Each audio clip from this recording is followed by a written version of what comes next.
ሃይ ስኩል ደራሲ ፊደል፣ ተራኪ ኢናያ። ቻናላችንን ላይክ፣ ሼር፣ ሰብስክራይብ በማድረግ ቤተሰብ ይሁኑ።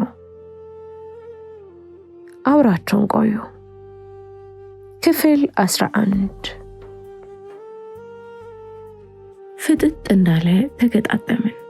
ቀና ብዬ እንዳየሁት አጠገቤ ድንጋይ ቢኖር ምንኛ ደስ ባለኝ ነበር መሰላችሁ። እሱም ምን ሊያደርግ እንደመጣ አላውቅም። ሲያይኝ ክውን ያለው አምሳል እንዳየችው አቡዬ ያውና አባትሽ ብላ እጇን ጠቆመች። ሁሉም ዞር ዞር አሉ። እናቴት ናት ብዬ ወደ እሱ መሄድ ልጀምር ስል ተመልሶ እየሮጠ መሄድ ጀመረ። እኔ ልከተለው ልሮጥ ስል የብዬ አባት እጄን ያዘኝ። እናቴን እሱ እኮ ነው የወሰዳት እንያዘው እንጂ ልቅቀኝ ብዬ ላመልጠው ስሞክር በጠንካራ ያዘኝ። ሹፌሩና ሰለሞን ተያዩና እንደለመደው ተግባቡ። ወዲያው ሹፌሩ ሩጫ በሚመስል እርምጃ ተከትሎት ወጣና መኪና ውስጥ ገባ። ለምን እንደሆነ አላቅም፣ በሱ ተማመንኩበት። ሁለቴም ሳላስብ በቃ አሁን አንጠልጥሎ ይዞት ይመጣል ብዬ ተኩራራሁ። የሚገርመው በአንድ ጊዜ ሁሉንም መረስቸው ባይሆንም በሰለሞን ላይ ከመተማመኔ ብዛት ከደቂቆች በኋላ እናቴ ትመጣለች ብዬ ተኩራራሁ። ከዛም ቀለል ብሎኝ ወደ ቤት ሳይ በሩ ተዘጋ እንጂ አለመቆለፉን አስተዋልኩ። ከዛም ደስ ብሎኝ በሩን ከፈትኩና አማትቤ ወደ ውስጥ ስገባ ቤቱ እንዳልሆነ ሆኖ ተዘበራርቋል።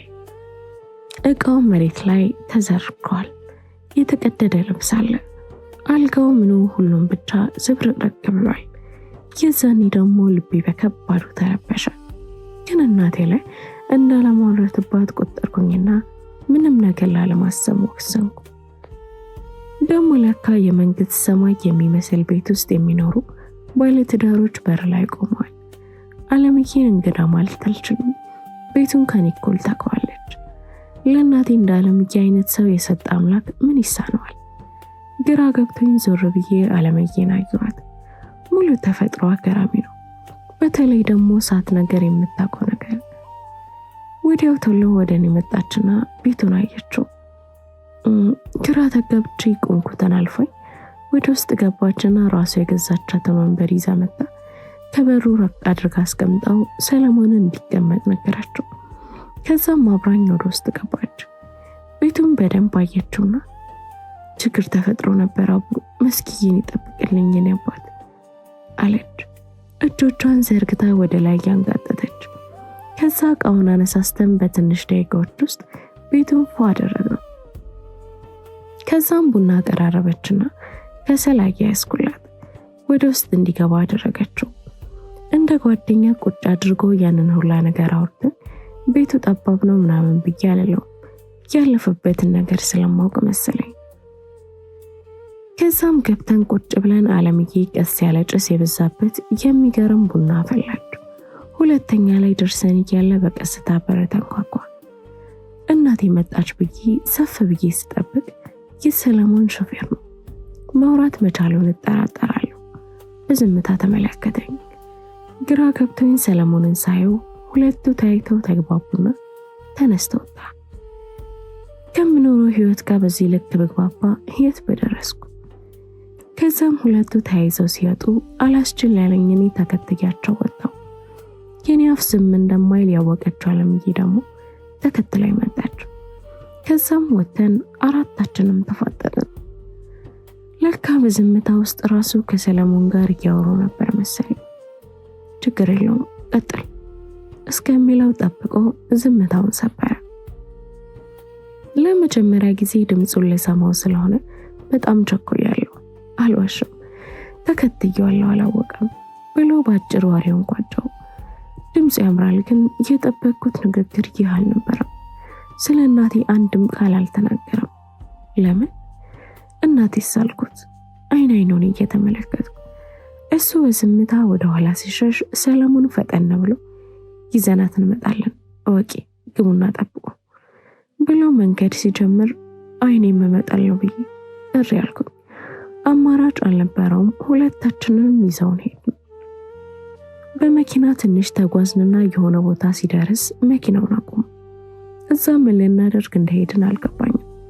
በዝምታ ወደ ውስጥ ልንገባ ስንል ተደፍሬ ነው የወለድኩሽ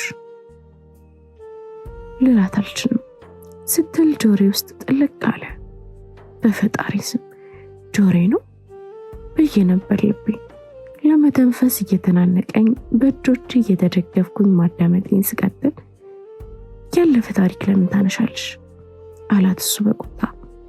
የለቅሶና የሲቃ ድምፅ ይሰማል። ለአንተ ያለፈ ታሪክ ነው፣ ለእኔ ግን የማይረሳ ቁስል ነው። እኔ ለልጅ አላንስም፣ እንኳንም ወለድኳት። ለበጎ ነው የተሰቃየሁት የምታስብል ልጅ አለችኝ። ነገር ግን እኔ ያንን ቁስል ያንን ህመምና ጭካኔ መርሳት አልችልም። አንተ እኔ ልጅ አባት ብዬ መሰየም አልችልም። አንተ እንደማል መቀበል አልችልም። አይገባህም እንዴ ብላ ትጮኻለች። በአሁኑ በድንጋጤና በንዴት ፈዝዤ አልቀረሁም። ይልቁንም በአይኔ ዞር ዞር ብዬ እሱን የሚገድልበት ነገር ስፈልግ ነበር። አለምዬ ሰለሞን ደግሞ በድንጋጤ ፈዘው እኔን እያዩኝ ነው። መጀመሪያ ላይ እንዳያስቆሙኝ የተረጋጋ ሰው መስዬ ዝም አልኩ። አይ ግን ማማተሩን አላቆመም። በስተመጨረሻም አሮጌ ቤት ስለሆነ ከስሩ የቆርቆሮ ግንጣይና ትልቅና ወፍራም የብር መቀርቀሪያ የሚመስል ዱላ ላይ አይን ያረፈ። መጀመሪያ ላይ ምን እንደማደርግ መዘጋጀትና ማሰብ ጀመርኩ። ሙሉ እቅዴን ከጨረስኩኝ በኋላ ሁሉንም በየተራ አይኔን እያማተርኩ አየኋቸው። ሰለሞንም በጥቂት ጊዜያት በደንብ አውቆኛል። የሆነ ነገር እንደማደርግ ስለሚያውቅ እኔን ለመያዝ ዝግጁ ሆኖ እየጠበቀ ነበር። ክፋቱ ደግሞ ሰይጣንን ለማሳሳት በውስጤ እያበረታታኝ ነበር። የእናቴን ንግግሮች ደጋግሞ በጭንቅላቴ እየመላለሰ ጭካኔ ላይ እንዳተኮር ይነግረኛል። ከዛ በላይ ያልቻልኩት እኔ ቀስ ብዬ ወዳየሁት መምቻ ሄድኩኝና አነሳሁና ሮጬ ወደ ቤት ልገባ ስል በተጠንቀቅ ሲጠብቁ የነበሩት ሰለሞንና ፊቱን ማያሳየው ጠባቂ ጭምድድ አድርጎ ያዝኑ። ልቀቁኝ፣ በማይገባቸው አትግቡ እያልኩ እሪ ብዬ ጮህኩባቸው። ሰለሞን ግን ቀስ ብሎ በተደጋጋሚ ተረጋጊ፣ ትንሽ ደቂቃ አትታገሽም እንዴ? ነገሮችን አታበላሽ ሲለኝ ነበር። በሰዓቱ የጋለ ንዴት ላይ ያለሁት እኔ መረጋጋት ተስኖኝ በባዶ ሜዳ ሳንባርቅ ከውስጥ በኩል በዛብህ ያንን ፊቱን ከስክስ ወጣ።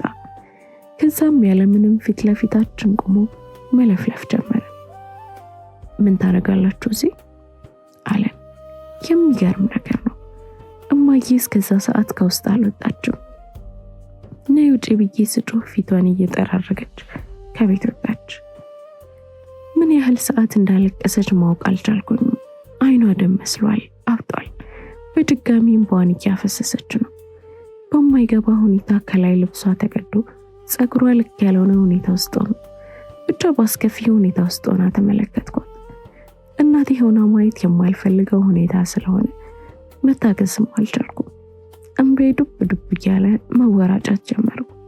ከነሱ አንጻር እኔ አልታይም ሁላ ለመፈንከት ስንፈራገጥ ሳላስበው በያዝኩት ቆርቆሮ የራሴን እጅ ቀደድኩት። እውነት ለመናገር በሰዓቱ የእጅ ቁስል ምንም አልተሰማኝም። የገዛ ብረት ስለነበረ ግን እጄ ደም መድማት ጀመረ። እንኳን ራሴ ላይ በዛ ልክ ይቅርና የመርፌ ደም ራሱ ይረብሸኛል።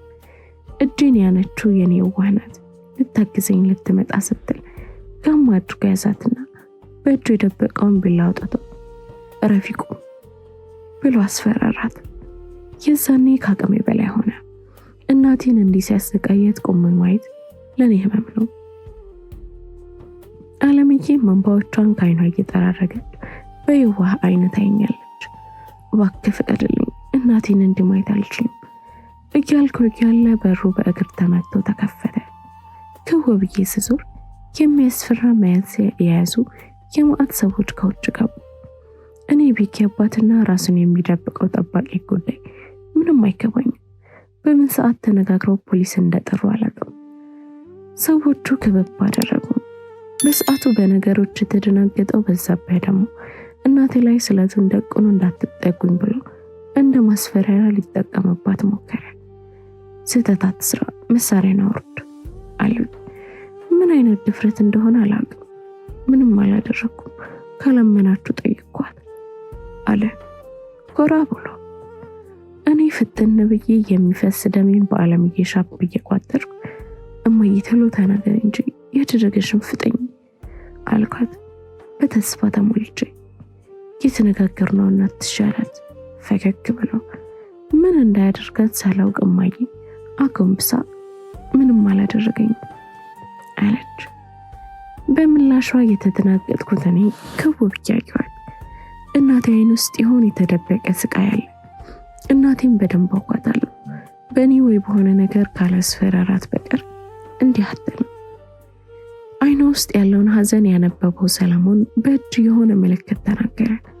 ወዲያው ፖሊሶቹ መሳሪያቸውን አቀባበሉ። ከእነሱ መሃል አንዱ በሰላም መለቀቅ ከፈለግ በግድያ ሙከራ እንዳትጠረጠር ጩኸ ይምጣል ብሎ አስጠነቀቀው። እኔ እንደዚህ ማድረግ ድፍረቱ የለኝም፣ እኔ ንጹህ ሰው ነኝ ብሎ እጁን ባነሳበት ቅጽበት ከየት መጣ ሳልል አንዱ ፖሊስ ጭምድድ አድርጎ ያዘው። ከዛም እጁን ወደ ኋላ ጠፍንጎ ይዞ በካቴና አሰረው። ባለቤት እኮ ናት፣ በግል ጉዳይ ላይ ጣልቃ አትግባ እያለ ለህግ አማካሪው ህግ ሲያስተምርልኝ አሳቀኝ። ወዲያው በዛ አካባቢ ይዘውት ሲሄዱ እናቴ ተነፈሰች፣ ግን በጣም ጎርቷታል። ስቅቅ ብላ አለቀሰች። የኔን ሰፍስፎ ሮጬ ሄጄ አቀፍኳት። የሰኔ ምር አለቀሰችብኝ። እኔም አብሬያት መሬቱ ላይ ድፍት ብዬ ተቃቅፈን ስናለቅስ አለምዬም ተጨመረች። ደስ የሚለው ወዲያው አምቡላንስ መጣ። እውነትም ያስፈልገናል። እኔ ውስጥ እየተጎዳን ያለው እሷ ደግሞ ስነ ልቦኗ ተነክቶብኛል። የኔ እናት እኔ ልንገላታ። በጣም ከመሰቃየቷ የተነሳ አቅሟ ተሟጧል። በመሃል አለምዬ ሁለታችንንም አቅፋ እንድናት አባበለችን። ከዛም ተረባርበው እናቴን መኪና ውስጥ አስገቧት። እኛም በሰለሞን መኪና ተከትለናቸው ወደ ሆስፒታል ሄድን። ምርመራ ተደርጎላት ታይታ የተለመደ ማንነቷ ላይ እስክትመለስ ጠበቅኩኝና ተመርምራ ልብሷ ተቀይሮ ስትጨርስ አለምዬ ስላለች ብዬ ሁለቱንም ስሚያቸው ወደ ግቢ ሄድኩኝ። ሰለሞንም ወደ ስብሰባ ሄደ። ልክ ብቻዬን ሰውን ቋጥሬ ያዝኩት እምቢ ያመለጠኝ። ከስንት ሰዓት ጀምሮ እኮ እናቴ ደህና ትሁን መጀመሪያ ብዬ ነበር። ዶርም ስገባ ማንም የለም። ሁኔታውን ተጠቀምኩበት። ያለምንም ከልካይ እርድ ብዬ አለቀስኩ። እናቴ ተደፍራ ነው የተወለድኩት ብሎ ማመን ቀርቶ ሳስበውን ቤት ለቀቅኩት። ወዲያው ኬት መጣች ሳልላት ጄሪ በሩን ክፍት አድርጋ ገባች። እንዳየችኝ በድንጋጤ ፊቷን አጨማደደችና ተንበርክካ አቀፈችኝ። በሰዓቱ በጣም ከፍቶኛል። አእምሮዬ ተረብሿል። እማደርገውን ባላቅም ሳለቅስ ቆየሁ። ወደዚች ምድር የመጣሁበትን ቀን እየረገምኩኝ ቆየሁ። ሁኔታ ያስጨነቃት ጄሪ አይን የሚያማትርበትን አብራ እየተከተለች ስትጨቀጭቀኝ ሁሉንም ነገር አውጥቼ ነገርኳት። እሷም ከኔ እኩል ደንግጣለች። ያልጠበቅኩት ነገር ስለሆነ ከብዶኛል። ጄሪ ግን ካልሄድም ብላ ውጥር አድርጋ ስትይዘኝ ተያይዘን ወደ ጤና ጣቢያ ሄድን። አለምዬ አጠገቧ ቁጭ ብላ የተኛችው እናቴን እያየች ትክስ ብላለች። አጠገቧ ያሉት ፖሊሶች እናቴን እያወሯት መሰለኝ። እሷ ፊት ላለማልቀስ ራሴን ተቋቁሜ ፖሊሱን እያወራው ነበር። ስለዚህ እንደሰማሹ በብዙ ነገር መክሰስ ትችያለሽ። ደፍሮሻል፣ ደብድቦሻል፣ ጎርቶሻል፣ አስፈራርቶሻል፣ ያለ ፍላጎት ወስዶሻል። በምን መክሰስ ትፈልጊያለሽ ብሎ ጠየቃት። የሚገርማችሁ የሁላ ነገር እንደተደረገች ቁጭ ብለው እየሰማሁኝ ነበር። ለኔ ግን በጣም ከባድ ነገር ነው። ለደቂቆች ምን አይነት መበደል እንደሆነ አላውቅም። ምን አረኩ ፈጣሪ እያልኩ ያላረኩት ነገር ያለ ይመስል በአንድ ሰዓት በአንድ ሆስፒታል ውስጥ ሁለት የምወዳቸው የኔምላቸው ሰዎች በሆስፒታል አልጋ ላይ ተኝተዋል። እናቴን የሚያወራት ነገር መስማት ስለከበደኝ ለአለምዬ ትቻት ወደ ቢኪ ጋር ሄድኩ። በመስኮት ሳይ ከተኛበት ተነስቶ ቁጭ ብሎ ነበር። ምን ሆኖ ነው ብዬ ደንግጬ በሩን ክፍት አድርጌ ገባሁ። ገና አጠገቡ እንደደረስኩ ጥምጥም አለብኝ። ምን ሆንኩብኝ አልኩት። የዛኔ ሐሳቤ ላይ የመጣው የሆነ መጥፎ ነገር ተፈጥሮ ነበር የመሰለኝ። ጥለሽኝ አትሂጂ አለኝ ባሳዛኝ ንግግር። እኔም ጥዬው የመሄድ እቅድ የለኝም ፈጣሪ ይመስገን። አነጋገሩ አሳዝኖኝ ወሬው ስላሳቀኝ በህልም አየኝ እንዴ አልኩት። ፈገግ ብዬ እኔ እኮ ከልቤ ነው እናቴ፣ ልክ አጠገቤ ስትኝ ሁሉም ሰላም ይሆናል። ነገ ከዚህ ትወጣለህ ተብያለሁ። አንቺ ካለሽ ሁሉም ነገር ሰላም ይሆናል።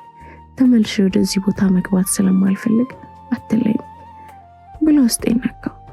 ነገ ልትወጣ ነው አልኩት ስለሰማው። ግን 2 ቀን በእናቴ ጉዳይ ተወጥሬ ረስቼው ስለነበር ይመስለኛል እንደዚህ የሚለው። ከዛም ተነስተው ጥምጥም ብሎ አቀፈኝ። ልክ እቅፍ ውስጥ ስገባ ያሳለፍኩትን ነገር በተለይም ያለ ፍላጎት የተወለድኩ ልጅ እንደሆንኩ ሳስብ የሆነ ነገሮች ይገለባበጣሉ። ከሱ እቅፍ ውስጥ መሆኔ ሲጨመር ቀጥታ ወደ እምሚ ጋር ሄደን ብዬ ወደ እሷ መቅረብ ፈራታ። ዳር ላይ ቆሞ እየተያየን ነበር። ገብቼ ሳይ በጥልቀት ገብተው እየመከሯት እሷና ለምዬ አጠገብ ለአጠገብ ሆኖ አምን እየተባባሉ ሳላቅ ሁለቱም እያለቀሱ ነበር። ገና እንዳየኋቸው አሳዘነኝና ሁለቱንም ምንም ሳልላቸው ተመልሼ ወጣሁ። ከዛም ከቤኪ ጋር ሆነን ግቢውን ዞር ነው። ቢያንስ እሱ በጣም ደህና ነው። ያንን ማየት ለራሱ ለኔ ደስ የሚል ዜና ሆነ። ከቤኪ ጋርም ተለያየና ወደ እናቴ ሄድኩ። በጣም ለረጅም ሰዓትና ደቂቃ ያህል ስታወራ ነበር። ቀለል እንደሚላት ተስፋ አድርጋለሁ። እግሯ ስር ቁጭ ብዬ ነገሮችን እስክትነግረኝ መጠባበቅ ጀመርኩ። እናቴ በዝምታዋ ግራ መጋባት ስትጀምር አለምዬ ወደ እኔ ቀርባ አታስቢ፣ ደህና ናት፣ እሺ፣ ከሆስፒታሉ ነገ እንወጣለን፣ እሺ እያለችኝ እያለ እናቴ ሳላስበው መሬት ላይ ብርክክ ብላ ድፍት አለች። በፈጣሪ ስም ክውን ያልኩት። ሲጀመር ለምን ከተኛችበት ተነስታ እንደተቀመጠችም አልገባኝም። በሰዓቱ የጮህኩት በረጅሙ ስለሆነ ዶክተሮች፣ ነርሶች ቤኪን ጨምሮ እየተሯሯጡ መጡ። እኔ ከድንጋጤ ብዛት ለእናቴ መፍትሄ ከመስጠት ይልቅ በእጅ ቅፌት ቁጭ ብዬ ነው የቀረሁት። ለስራቸው የሚተጉት ዶክተሮች ደግሞ ተረባርበው እናቴን አንስተው አልጋ ላይ አደረጓትና እኔንም አለምዬንም ከክፍሉ አስወጥተው የሕክምና ባለሙያዎች ብቻ ቀሩ። የዛኔ እናቴን አጣኋት በቃ ብዬ በጣም ፈርቼ ነበር። የምር እናቴን ያጣኋት መስሎኝ ድርቅ ብዬ አግዳሚ ወንበሮች ላይ ቁጭ ብዬ እምባዬ መውረድ ሲጀምሩ ዶክተሩና ነርሷ በሩን ከፍተው ወጡ። አለምዬም ሮጣ ሄዳ ምንድነው? ምን ሆና ነው? እህቴ ምን ሆነች? እያለች ትጠይቃለች። እኔ መጥፎ ዜና ለመስማት ዝግጁ ስላልነበርኩ እዛው ድርቅ ብዬ ቁጭ እንዳልኩ ቀረሁ። አታስቡ፣ በጣም ደህና ናት፣ ምንም የተፈጠረ ነገር የለም፣ ግን ረፍት ያስፈልጋታል። የወደቀችውም የወሰደችውም መድኃኒት የማዞር ባህሪ ስላለው በመተኛት ፈንታ ስለተነሳች ሰውነቷ መቋቋም አቅቷት ነው አለ። የዛኔ ብዬ ተነስቼ ወደ ዶክተሩ ሮጥኩኝና የምንረና ዶክተር እናቴ ደህና ናት ብዬ ምንም በማያውቀው ዶክተር ላይ ጥምጥም አልኩበት። ከዛ አለምዬ ማቅፋ ባበለችኝ። እናቴም እስክትነቃ እዛው ቁጭ ብለን ጠበቅናትና ስትዘጋ አወራናት። ድካሟን አስረሳናት። ደስ የሚለው እዛ ሆስፒታል ደግሜ ላልመለስ እየተመኘው በ3ኛው ቀን እናቴም ቤኪም ወጡልኝ። ስንወጣ ቀጥታ እነ ቤኪ ቤት ነበር የሄድነው። እዛ ቤት ከኔና ከእናቴ ይልቅ እንግዳው ሰለሞን ነው ማለት ይቻላል። ነፃ የሆነ ህብረት ነበረን። 1 ሳምንት አርፈን ወደ የራሳችን ከተመለስን በኋላ ሁላችንም ወደ የራሳችን ሄድን። ከዛ በፊት ግን የቤኪ አባት ለነሱ ቅርብ የሆነ ቤት ፈለጋ የነሱ እንደሆነና ካሁን በኋላ እዛ እንደምንኖር ነገረቻት። ደግሞ እኮ ጽድት ያለ ሰፊ ቤት ነው። እኔና ሰለሞንም እንደፈረደብን ወደ ዩኒቨርሲቲያችን ተመለስን። ጄሪና ያቤዝ አንድም ሳይሰስቱ ፍቅራቸውና ጓደኝነታቸውን ሰጥተውኝ እንደምንም 1ኛ ዓመታችንን ጨረስን። ፊልድ መርጠን ወደ 2ኛ ዓመት አለፍን። በትምህርት አሪፍ ስለነበርኩና ፍላጎት ስለነበረኝ አርክቴክት መሆንን መረጥኩ። አሪፍ ፊልድ እንደገባው ሰለሞን ስለነገረኝ ደስ ብሎኛል። ማለቴ ለምን እንደሆነ አላቅም፣ በጣም አምነዋለሁ። እናም ደግሞ ቤኪ በራሱ መንገድ ቸፍተፍ እያለ ነው። ከሱ በጣም ደስ የሚለኝ ነገር ቢኖር ብር ሴቭ ማድረግ ይወዳል። ሁሌ በተገናኘን ቁጥርም ስለወደፊታችን ያወራል። ያማረ ህይወት እንደሚሰጠኝ ይነግረኛል። እንደ አባቱ አይነት አባት መሆን እንደሚፈልግ ይነግረኛል። ብቻ ለኔ ልዩ ሰው ነው የኔ አባት። በዚሁ ግን የሚገርመው አባቴ እንደታሰረ ቀርቷል።